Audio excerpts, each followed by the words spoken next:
ராணுவத்தினருடைய தேவைக்காக அபகரிக்கப்படுவதை ஏற்றுக்கொள்ள முடியாது. அனைத்து காணிகளும் விடுவிக்கப்பட வேண்டும்.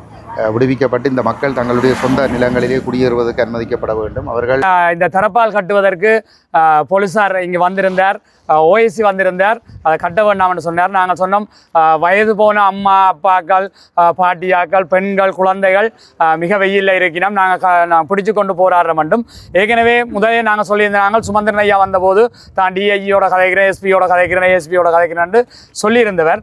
ஆகவே இது நாங்கள் எங்களுக்காக கேட்கவில்லை, உண்மையாக வயது போனவர்களுக்காக தான் அதை கேட்டிருந்த நாங்கள். வணக்கம். நாங்கள் இன்று இருக்கிற இடம் வந்து பலாலி சந்தியில் தொடர் வாரங்களாக மக்களுடைய காணி மீட்பு போராட்டம் இடம்பெற்று கொண்டிருப்பது உங்களுக்கு தெரியும். அந்த போராட்டத்தின் இன்று 5வது வாரமாக தொடர்ச்சியாக அந்த மக்கள் தங்களுடைய நிலத்தை வேண்டிய அந்த போராட்டத்திலே ஈடுபட்டிருக்கின்றார்கள். அந்த போராட்டத்திலே நாங்களும் எங்களுடைய பங்களிப்பினை செய்திருக்கின்றோம். அந்த மக்களுடைய போராட்டம் இன்று எவ்வாறு இருக்கின்றது என்று நாங்கள் பார்ப்போம். வாங்க. மக்களுடைய காணிகள் கிட்டத்தட்ட 36 ஆண்டுகளாகியும் இன்னமும் விடுவிக்கப்படவில்லை.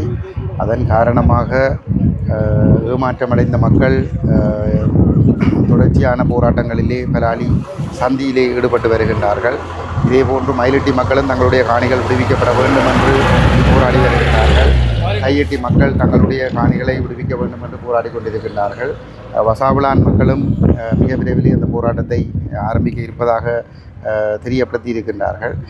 முல்லைத்தீவிலே கேப்பாப்புலவிலும் மக்கள் தங்களுடைய காணிகள் விடுவிக்கப்பட வேண்டும் என்று போராடி வருகின்றார்கள்.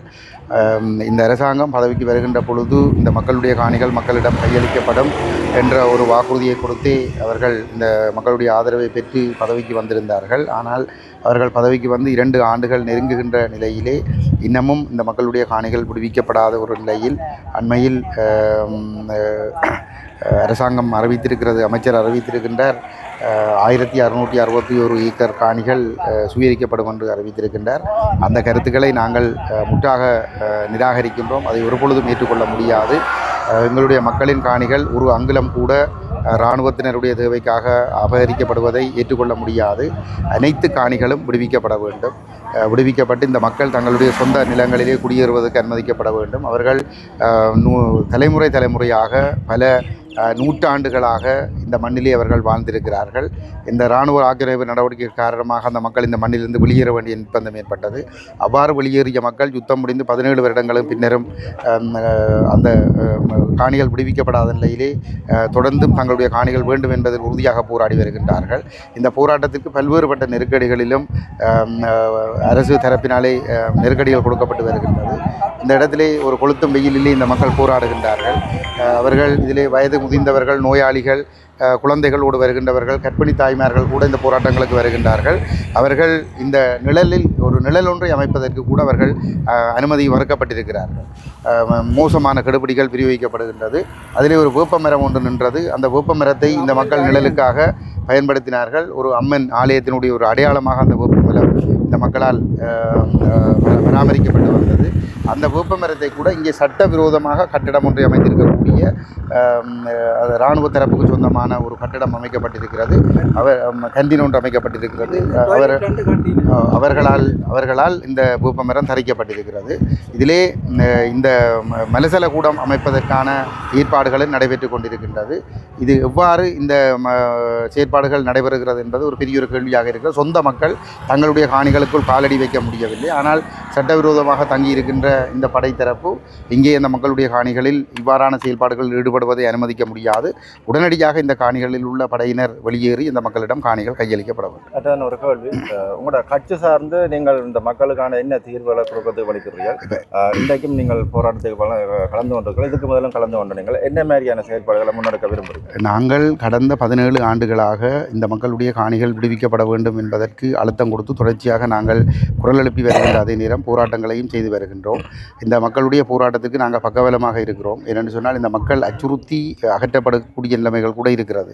அரசியல் தரப்புகள் இந்த மக்களோடு இல்லை என்று சொன்னால் ஏதோ வகையில் தனிநபர்களை அச்சுறுத்தி அவர்களை இந்த போராட்டங்களில் கலந்து கொள்ளாமல் பண்ணி போராட்டத்தை பலவீனப்படுத்தி மக்கள் தங்களுடைய முடிவுகளை ஏற்றுக்கொண்டிருக்கிறார் என்று காட்டக்கூடிய ஒரு நிலைமை இருக்கிறது. ஆனால் அப்படி ஒரு நிலைமை ஏற்படாமல் அந்த மக்களுக்கு பக்கபலமாக நாங்கள் இருக்கிறோம். அதே நேரம் வரக்கூடிய சர்வதேச ராஜதந்திரிகள் மட்டத்திலும் ஐக்கிய நாடுகள் மனித உரிமைகள் பிரிவாக இருக்கலாம், அல்லது சர்வதேச நாணய நிதிய பிரதிநிதிகளாக இருக்கலாம், ஐரோப்பிய ஒன்றிய பிரதிநிதிகளாக இருக்கலாம், அனைத்து தரப்பிடமும் எங்களுடைய தலைவர் ராஜேந்திரகுமார் பொன்னம்பலம் இந்த காணிகள் விடுவிக்கப்பட வேண்டும், இந்த மக்களிடம் இந்த காணிகள் ஒப்படைக்கப்பட வேண்டும் என்ற நிலைப்பாட்டை ஆணித்தரமாக வலியுறுத்தி வருகின்றார். இது மக்களுடைய போராட்டங்களின் ஊடாக நிச்சயமாக இந்த காணிகளை மீட்டெடுக்க முடியும். அரசு தரப்பு தெரிவிக்கக்கூடிய கருத்துக்கள் என்ன மாதிரி இருக்குது? அரசு தரப்பு இதை அபகரிப்பதற்கு தான் முயற்சி செய்கிறது. ஆனால் அதற்கு நாங்கள் இடமளிக்க முடியாது. என்ற மக்கள் சொந்த காணிகள் விடுவிக்கப்பட வேண்டும் என்பதில் உறுதியாக இருக்கிறார்கள். தமிழ் எம்பியாக்கள் எல்லோரும் அவருடைய நிலைப்பாடும் அதுவாக தான் இருக்கிறது. அரசு எடுக்கிற முடிவோடு தான் அவர்கள் இருக்கிறார்கள். அது மக்களுடைய போராட்டங்களின் ஊடாக அது நிச்சயமாக விடுவிக்கப்படக்கூடியதாக இருக்கும். மக்களுடைய காணிகள் மக்களுக்கு சேரும். மக்கள் இதே போன்று உறுதியாக இருந்தால். என்னுடைய பிறந்து வளர்ந்த மண் இதுதான். நான் இங்கிலாந்து நாட்டிலிருந்து 90ஆம் ஆண்டு நான் இடம்பெயர்ந்த பிறகு 2017 வந்த நான் இங்கே நாட்டுக்கு. ஆனால் இந்த இடத்துக்கு விட இல்லை. இதுதான் 36 ஆண்டுக்கு பிறகு அட்லீஸ்ட் இந்த சந்தியில் வரக்கூடிய மாதிரி இருந்தது. இதில் தான் நாங்கள் எல்லாம் பிறந்து வளர்ந்து சின்னல்ல ஓடி விளையாடி இந்த சந்தையில் எல்லாம் பந்திலெல்லாம் ஓடி விளையாடி கடலுக்கு குளித்த இடங்கள் எல்லாம் ஒரு மறக்க முடியாத அனுபவங்கள். இன்னும் சில பிரச்சனைகள் இங்கே இருக்குது. ஆர்ப்பாட்டக்காரர்கள் இருந்து தங்களுடைய காணிகளை விடணும்னு சொல்லி ஆர்ப்பாட்டம் பண்ணிக்கிறோம். அதோடு சேர்த்து நானும் அவருடைய ஒரு சப்போர்ட்டுக்காக இங்கே வந்திருக்கிறேன். அதே சமயம் எங்களோட காணிகளும் இன்னும் விடுதலை செய்யவில்லை. எங்களுடைய அம்மாக்கள் நாங்கள் பிறந்து வளர்ந்த காணிகள் இன்னும் விடுதலை செய்யப்படவில்லை.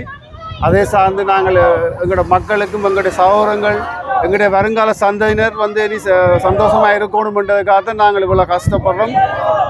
அதோடு சேர்ந்து இங்கே உள்ள ஒரு சில மக்களுடைய ஒத்துழைப்பும் இன்னும் நாங்கள் கூட எதிர்பார்க்குறோம். அவை வேறு ஆர்ப்பாட்டம் அண்ணமார் எங்களோட காய்ச்சல் சொல்லிச்சினோம்.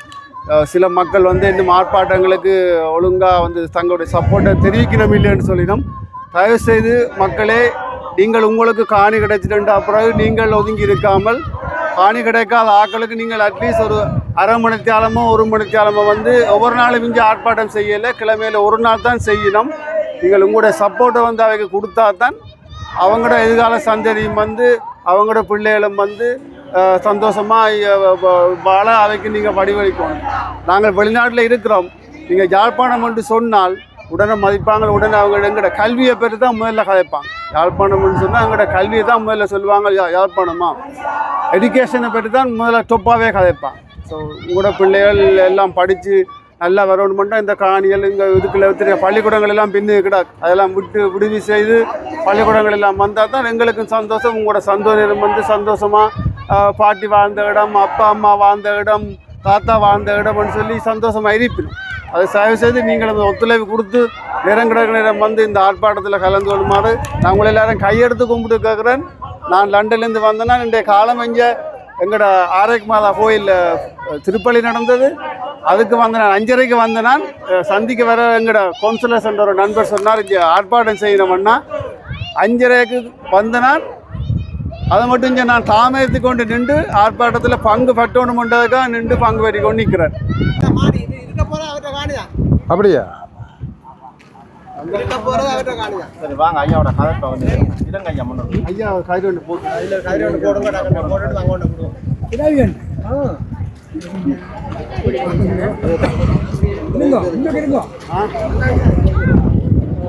இயலாத நிலையிலையும் கூட தங்களுடைய அந்த போராட்டம், இந்த நிலமீட்பு போராட்டத்துக்கு தங்களுடைய ஆதரவை தெரிவித்து வந்திருப்பது பார்க்கிறதுக்கு ஒரு மிக ஒரு கவலைக்குரிய விஷயமாக இருக்குது.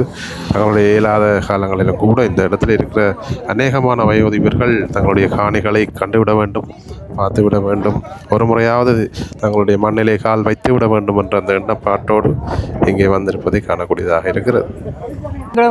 உடியினம் இல்லை 3 காணி கடையும் என்ற காணி இராணுவம் இருக்குது.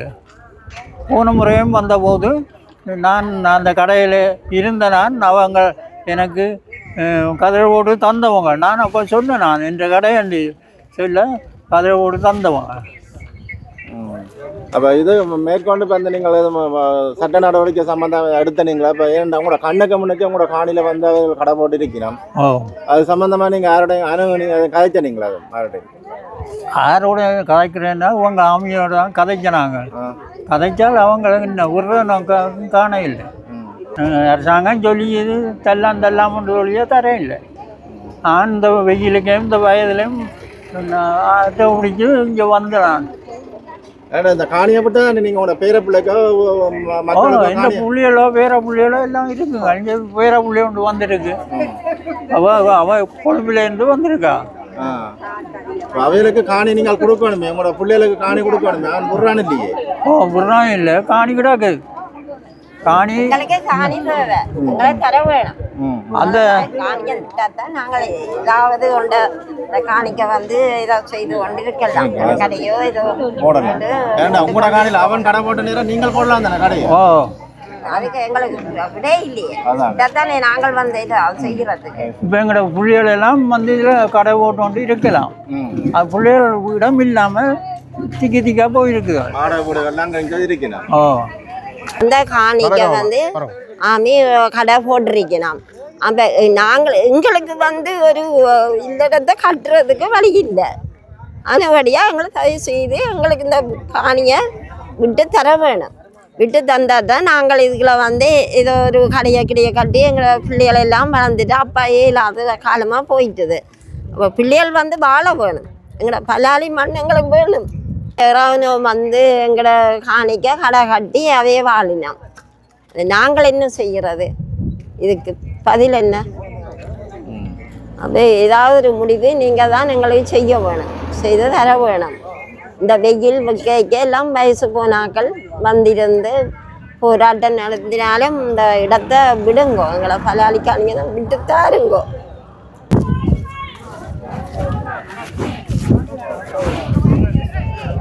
போலீஸார் வந்து இந்த தரப்பாலை பிடிக்க கூட விட மாட்டேன்னு சொல்லி மறைக்கிறாங்க.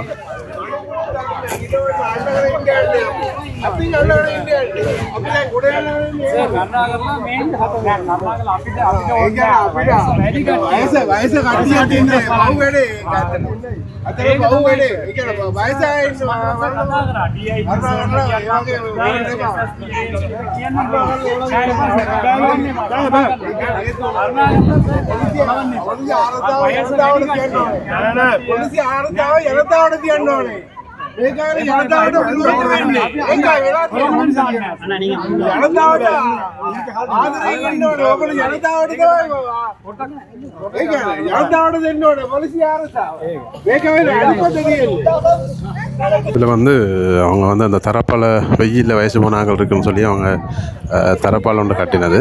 அதுக்கு வந்து இந்த பின்னுக்கு வந்து போலீஸார் வந்து அதுக்கு தடை விதிக்கிற மாதிரி நிற்கணும். இந்த தரப்பால் இதில் இழுத்துக்க சும்மா பிடிச்சு கொண்டா நிற்கணும்னு சொன்னால் அது வந்து பிரச்சனையாக இருக்க மாட்டோம். ஆனால் அதை பிடிக்கக்கூட தடை விதிக்கிற மாதிரி இருக்குது. வேண்டாம்னு சொல்லி பின்னுக்கு அப்படியே லைனுக்கு போலீஸாரண்டு இருக்கிறாங்க.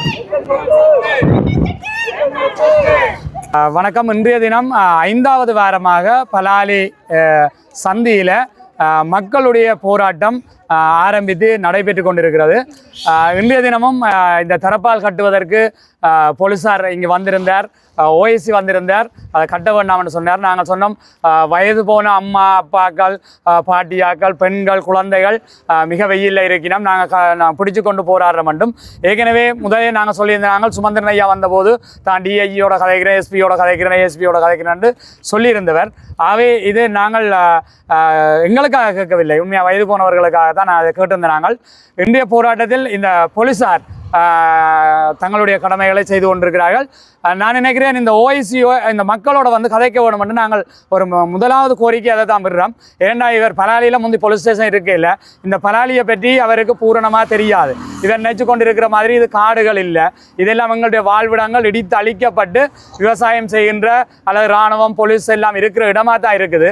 இது முழுக்க முழுக்க எங்களுடைய உயிர் சார்ந்த எங்களுடைய வாழ்வு சார்ந்த ஒரு உணர்வு ரீதியான போராட்டம். இதை போலீசார் விளங்கிக் கொள்ள வேண்டும். நான் நினைக்கிறேன் இராணுவம் போலீஸ் ஏதோ ஒன்று நினைத்து கொண்டிருக்கிறார்கள், நாங்கள் ஏதோ ஒன்று நினைத்து கொண்டிருக்கிறோம். இவர்கள் எங்களோடு வந்து கதைக்கிற பொழுதுதான் பிரச்சனைகளை விளங்கிக் கொள்ளும். என்ன பிரச்சனைக்காக போராடுகிறோம், நாங்கள் என்னத்தை எதிர்பார்க்கிறோம், நீங்கள் என்ன செய்ய போகிறீர்கள். நாங்கள் இங்கே இராணுவ சிவிலுக்கு பொறுப்பாக இருக்கின்ற டிசிசி மீட்டிங்குக்கு போகின்ற பெரிய அதிகாரி இருக்கிறார். அவர் இந்த மக்களோடு வந்து கதைக்க வேண்டும் என்று விரும்புகிறோம். நாங்கள் எதிராக போராடவில்லை, எங்களுடைய கோரிக்கைகளை அவர்களுக்கு தெரியப்படுத்துகிறோம். நீங்கள் என்ன செய்ய போகிறீர்கள் என்ற விஷயங்களை சொல்ல வேண்டும். இந்த 2 பிரதான விஷயமும் எங்களுடைய போராட்டம். நாங்கள் இந்த வெயிலில் நாங்கள் வேறு எந்த வேலையும் இல்லாமல் இந்த போராட்டங்களை செய்யவில்லை. மிக எவ்வளவோ வேலை பழுக்களுக்கு மத்தியில் இந்த பெண்கள் குழந்தைகள் எல்லாம் கஷ்டப்பட்டு போராடி கொண்டிருக்கிறார்கள். ஆகவே சம்பந்தப்பட்டவர்கள் இதில் எங்களுக்கு நல்ல தெளிவான விஷயம் இருக்குது. நாங்கள் இந்த வழி வடக்கு தொடர்பாக அல்லது எங்களுடைய பலாலி மயிலிட்டி தொடர்பாக ஜனாதிபதி வரைக்கும் தெரியும், விமல் ரட்நாயக்க சார் அவர்களுக்கு தெரியும், கருணி அமரசூரி அவர்களுக்கு தெரியும், எல்லா இராணுவ தளபதிகளுக்கு உயர் பீடத்தில் இருக்கிற இராணுவ தளபதிகள் அல்லது பாதுகாப்பு செயலாளர்கள் என்று சொல்லப்படுகிற முன்னாள் இராணுவ தளபதிகள் அனைவருக்கும் அக்குவேறு ஆணிவேறையாக இந்த பலாலி பிரச்சனை தெரியும். ஆகவே இவர்கள் காலத்தை இழுத்தடிக்கிறது. விட்ட பகுதி விடுவதற்கு எம்மோடு கிளியர் பண்ணின பகுதிகள். ரணில் விக்ரமசிங்க அவர்கள் இருந்தபோது விட்ட பகுதியில் இருக்கிற 2 இராணுவ முகாம்கள் இருக்கிறது. ஒன்று கராச்சி இருக்கிறது, லைட் இன்ஃபென்ட்ரி முகாம் இருக்கிறது. அவர்கள் தான் இந்த கண்டின நடத்துகிறவர்கள். அது விட்ட பகுதியில் எங்களுக்கு வீட்டு திட்டம் வந்திருக்கிறது. ஆகவே அந்த இடத்துக்கு அந்த கேம்ப் வந்து பிரதானமான ஒரு சந்தியில் இருக்குது. இந்த ஸ்பெஷல் ஃபோர்ஸஸ் உமன் கேம்புக்கு முன்னால் போகிற டச்சு வீதி அந்த சந்தி, இந்த ரோட்டு இந்த கிழக்கு பகுதி விடாமல் அங்கே போக முடியாது. ஆகவே இது தொடர்பாக எனக்கு தெரியும் இந்த தெல்லிப்பளை பிரதேச செயலகத்தில் இருக்க பிரதேச செயலாளர் சிங்கள பிரதேசங்களில் வேலை செய்த சிங்கள மொழி தெரிந்த மிகவும் அருமையான ஒரு பெண்மணி. அவருக்கு எங்களுடைய பிரச்சனைகள் தெரியும். அவர் இந்த பிரச்சனையில நேரடியாக வந்து இந்த மக்களோட கலந்தாலோசிக்க வேண்டும் என்று கேட்டுக்கொள்கிறோம். முன்னால் இருந்த ஆளுநர் சார்ல்ஸ் அவர்கள் இந்த வீரப்பலையில் இருக்கிற லைட் இன்ஃபென்ட்ரி கேம்ப் இருந்த இடத்துல வந்து இராணுவ தளபதிகள் உட்பட வந்து கதைத்து இதுவரைக்கும் அந்த இடம் விடுவிக்கப்படவில்லை. இந்த இடங்கள் இதே போல இராணுவ கராச்சியில் இருக்கிறது. இந்த கராச்சி இருக்கட்டும், இப்போதைக்கு நீங்கள் பாதையை விடுங்கள். இந்த கிழக்கு பகுதி இந்த மேற்கு பகுதி நாங்கள் இன்று தெளிவான ஒரு முடிவை சொல்லுகிறோம். நாங்கள் 90ஆம் ஆண்டு எப்படி இடம்பெயர்ந்து போனோமோ அப்படி எங்களை குடியமர்த்த வேண்டும். உங்களுக்கு விமான நிலையம் விஸ்தரிக்க ஓடுபாதை தேவையில்லை. 2400 மீட்டர் நீளமான ஓடுபாதை இருக்கிறது. ஏவியேஷன் என்று சொல்லி இன்றைய ஆளும் அரசு சார்ந்தவர்கள் வாயில் முணுமுணுக்க தொடங்குகிறார்கள். அதை வன்மையாக கண்டிக்கிறோம். உங்களுடைய வேலை இந்த விமான நிலையத்துக்கு காணி பிடிச்சு கொடுக்கிறது இல்லை. தயவு செய்து கேட்டுக்கொள்கிறோம். நீங்கள் வேண்டுமென்றால் விமான நிலையத்தை சுற்றி நீங்கள் உயர்வான கம்பிக்கட்டைகளை போட்டு இதுக்கு முதலே இருந்த இடங்கள் லைட் போட்டு அங்கே இருக்குது. ஏற்கனவே இந்த ரோட்டுக்கு மேற்கால வடபகுதி வடமேற்கு மூலை விருதாக எந்த காரணமும் சொல்ல தேவையில்லை. நீங்கள் மாறி மாறி சொல்கிறீங்க. விமான நிலையத்துக்கு 700 ஏக்கர் வேணும், இங்காலே 1600 ஏக்கர் இங்கே இராணுவ பாதுகாப்புக்கு இராணுவ தளங்கள் இந்த வீதிக்கு இங்காலே இல்லை. அங்கே ஏற்கனவே பலாலி பிரதான இராணுவ தளம் இருக்கிறது. அதுக்கு பக்கத்தில் ஒரு சிக்னல் 3வது சமிக்கை படையணி என்று எங்களுடைய பலாலி சித்தி விநாயகர் பாடசாலையில் அடாத்தாக வைத்திருக்கிறீர்கள். ஒரு பாடசாலையில் நாங்கள் சிங்கள மக்கள் மிக அருமையானவர்கள், எங்களுக்கு தெரியும். அவர் ஒரு நாள் நாங்கள் வீட்டை சாப்பிட்டா எங்களை மறக்க மாட்டார்கள். இன்றைக்கு எங்களுக்கு ஏராளமான நண்பர்கள் இருக்கிறார்கள். நீங்கள் ஆசிரியர்களை மதிக்கிறீர்கள், காலில் விழுகிறீர்கள், கல்வியை மதிக்கிறீர்கள். அப்படிப்பட்ட நீங்கள் இந்த பாடசாலையில் எப்படி படுத்து நித்திரோல்வீர்கள் நாங்கள் கேட்குறோம். இராணுவ தளம் இருக்கிறது, பக்கத்தில் பாடசாலையை வச்சிருக்கிறீங்கள், அங்கால ட்ரைனிங் ஒழிச்சிருக்கு. இது போதும் உங்களுக்கு. உயர் பாதுகாப்பு வலயம் ஐக்கிய நாடுகள் சபை சொல்லி இருக்குது, ஹை செக்யூரிட்டி சோன் ஏரியான்னு வச்சிருக்கலாதண்டு. நீங்கள் இப்போ அப்படி சொல்கிறீங்க. 2013ஆம் ஆண்டு 6000 ஏக்கரை கசெட் பண்ணியிருக்கு முந்தி இருந்த அநியாயம் செய்த அரசாங்கம். ஆகவே நீங்கள் தமிழ் மக்களுடைய காணிகளை நாங்கள் எதுவும் செய்வோம். ஆனால் இராணுவம் ஏதோ செய்ய முற்படுகிறது. இதில் பாருங்கள், ஒரு லைப்ரரி கட்டியிருக்கு, ஒரு பிள்ளை போய் படிக்குது இல்லை. இதை என்னோட தொடர்பு கொண்டவங்க நான் புத்தகம் கூட பண்ணி கொடுத்தேன், செய்த சொல்லக்கூடாது. அதே போல் இதில் கேண்டீன் வாரவர்கள் இந்த பீச் நான் இப்போ தெளிவாக சொல்லுகிறோம். முதல் இருந்த இராணுவ தளபதி யாம்பத் மாத்தே அவர்கள் இப்போ மேலிடத்துக்கு சென்றிருக்கிறார். அவர் இருக்கிற போது இதில் 10 வெசா கோடுகள் போட்டு இதில் பெரிய ஒரு அன்னதானம் கொடுத்திருந்தார். எனக்கு இவருக்கு எல்லாம் அழைப்பு விட்டிருந்தார். பிரதேச செயலாளர் அவர்களுக்கு அழைப்பு விட்டுருந்தால் நாங்கள் அதில் சாப்பிட்டு நாங்கள் ஒற்றுமையாக வாழ விரும்புகிறோம்.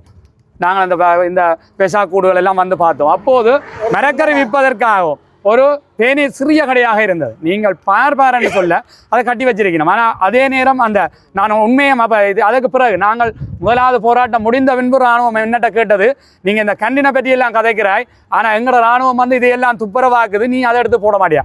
நல்ல விஷயம், அவர்களுக்கு வாழ்த்துக்கள் பாராட்டுகள் தெரிவிக்கிறோம். இந்த கடற்கரையை சுத்தமாக வச்சிருக்கிறாங்க இராணுவம். இந்த ரோட்டை இராணுவம் தான் சுத்தமாக வச்சிருக்கு. நாங்கள் இருந்திருந்தால் வச்சிருக்க மாட்டோம். உள்ளதை ஒத்துக்கொள்ளும். அங்கே ஜாம்பத் மாத்தியா உடனடியாக பணிப்புற சொல்லிட்டு போனவர் ஒரு தண்ணீர் ரேங்கும் போட்டு டாய்லெட் வசதி செய்ய சொல்லி அவங்க இப்போ அந்த டாய்லெட் வசதியை அவங்க செய்கிறாங்க. இதை யாருடைய காரணம்? நாங்கள் வழிகாட்டுக்கு பிரதேச சபையை முதல் அணியை கேட்டபோது அது இந்த பகுதி மக்கள் பாவனைக்கு விட்டாச்சு முதலே.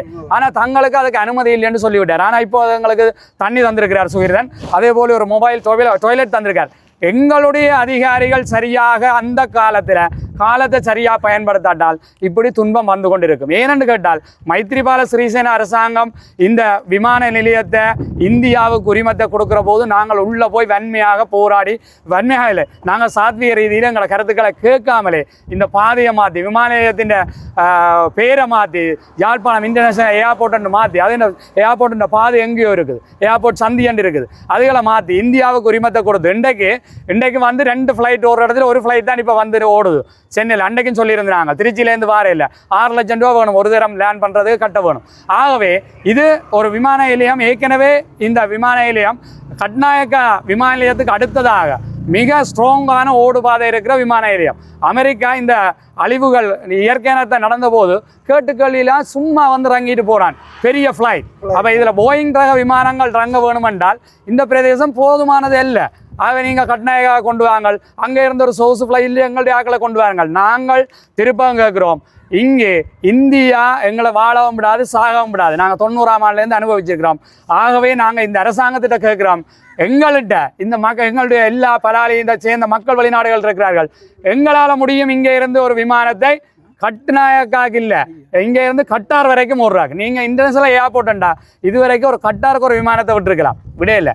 நீங்கள் எங்களை காட்டி இந்த விஷயங்களும் இதன்றீங்கள். நாங்கள் மீண்டும் கேட்டுக்கொள்கிறோம், இந்த ரோடு கிழக்கால் பகுதியில் விடுபட்ட ரணில் விக்ரமசிங்கே இருக்க விடுபட்ட இடத்துல கராச்சன் லைட் இன்ஃபென்ட்ரி கேம்பும் இருக்குது. இந்த டிசிசி மீட்டிங்கில் கௌரவ கடத்தொழில் அமைச்சர் என்று சொல்லப்படுகிற சந்திரசேகரம் ஐயாவுக்கு ஓட் பண்ணினாக்கள்லாம் இந்தியாவில் இருக்கிற மக்கள் நிறைய பேர்.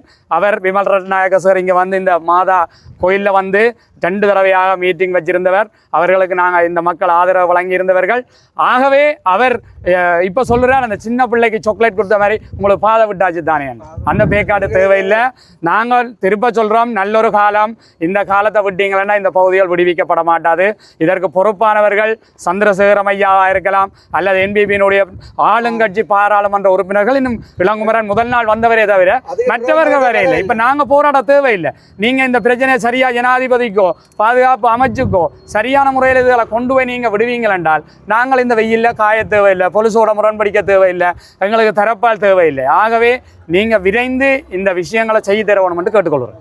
வேண்டாமன்னு சொல்லி இப்போ நான் அதிகம் கதைக்க விரும்பலை. என்னென்னு கேட்டால் எனக்கு உடல்நிலை சரியில்லை, எங்களுக்கு என்ன காட்டடிக்கிற மாதிரி இருக்கிறது. வயத்தின் நிமித்தம் இல்லை, இந்த வயசின் நிமித்தம். இன்றைக்கு என்னை விட ஒரு மூத்த நான் ஐயா 2 பேர் வந்திருக்கணும், இங்கே இருக்கணும் சரியோ. அவர்களெல்லாம் அவற்றை காணி தான் இந்த கடத்தொகுதி. இந்த கடத்தொகுதியில் அவர் 3 கட்டிடம் கட்டி மேலே எல்லாம் பாய்ச்சல் இதழெல்லாம் தூணல் எல்லாம் போட்ட கட்டிடம். இன்றைக்கு மறுநாளும் வருத்தமாக இருந்தவர் இன்றைக்கு இந்த போராட்டத்தில் வரணுமென்று வந்திருக்கோம். நாங்கள் கேட்குறேன்னு, நாங்கள் இங்கே போராட்டத்துக்கு வந்தால் இங்கே எங்களை அரசியல் கட்சிகள் வந்து ஆதரவு தரணும், அதுக்கு நன்றி. அதே போல் ஆளுங்கட்சியில் இருக்கிறார்கள் உயர் அதிகாரிகள் எங்கள்கிட்ட வரணும். அமைச்சர் சந்திரசேகரம் வரணும், 3 எம்பிக்களும் வரணும், பிரதேச செயலர் வரணும், ஆளுநர் வரணும். ஆளுநரை கேட்டால் சொல்லுவார், நான் அரசாங்க அதிபரும் வரணும். ஆளுநர் கேட்டால் சொல்லுவார், நான் அளவட்டியான், எனக்கு உங்கத்தை இதுகளெல்லாம் காணிகள் தெரியும். அதே நேரம் இவர் இங்கே ஏஜியாகவும் இருந்திருக்கிறார். அப்போ அவையெல்லாம் வந்து எங்களுக்கு ஒரு தீர்வை சொல்லணும். இது மக்களை விட்டு இன்றைக்கு ஆட்கள் வர குறைது என்னத்து கண்டு கேட்டால் எல்லாருக்கும் சோவீனம். இந்த இந்த கடும் வெயில்ல நாங்கள் நிற்கிறதால உள் பார்ட்ஸ் எல்லாம் போய்கொண்டிருக்கு போல நடக்குது. தயவு செய்து நாங்கள் கேட்குறது, நாங்கள் இது மக்கள் போராட்டம், இதிலே எந்த அரசியல் சாயமும் பூச விட மாட்டோம்.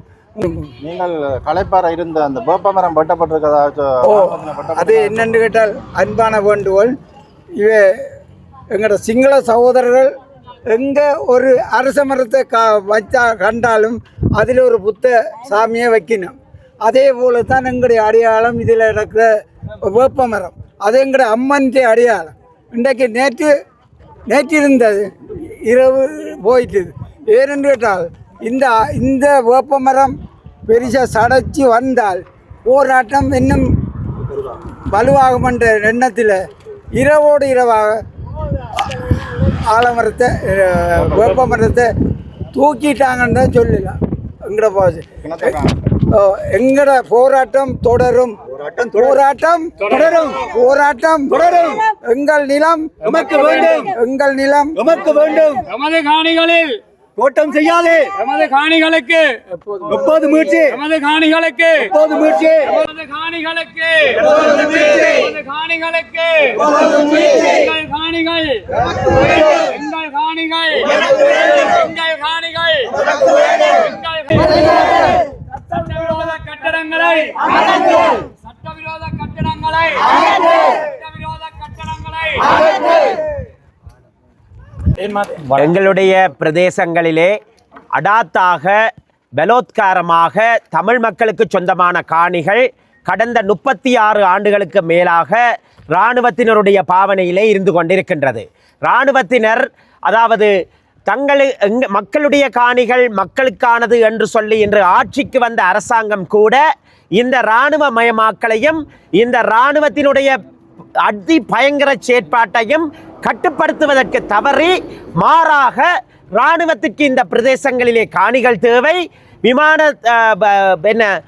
பாதுகாப்பு தேவை, அது இது என்று எங்களுடைய மக்களுடைய காணிகளை எவ்வாறு எல்லாம் இராணுவமயமாக்கம் செய்யலாம் என்பதிலே இந்த அரசாங்கம் குறியாக இருக்கின்றது.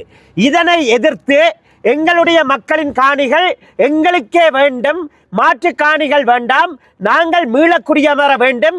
இன்று யுத்தம் நிறைவடைந்து 19 ஆண்டுகள், அதாவது 16 ஆண்டுகள் 17 ஆண்டுகள் ஆகின்றது. இவ்வாறான ஒரு சூழ்நிலையிலே எங்களுடைய மண்ணிலே நாங்கள் இயல்பு வாழ்க்கை வாழ விடுங்கள் என்று கோரித்தான் இந்த மக்கள் இன்று போராடி கொண்டிருக்கின்றார்கள். அப்படியான ஒரு சூழ்நிலையிலே நாங்கள் இந்த போராட்டங்களுக்கு முழுமையான ஆதரவளித்துக் கொண்டிருக்கின்றோம். உண்மையிலேயே இங்கே பார்க்க வேண்டும், உலக நாடுகளும் மனித உரிமை ரீதியான ஆர்வலர்களும் பார்க்க வேண்டும்.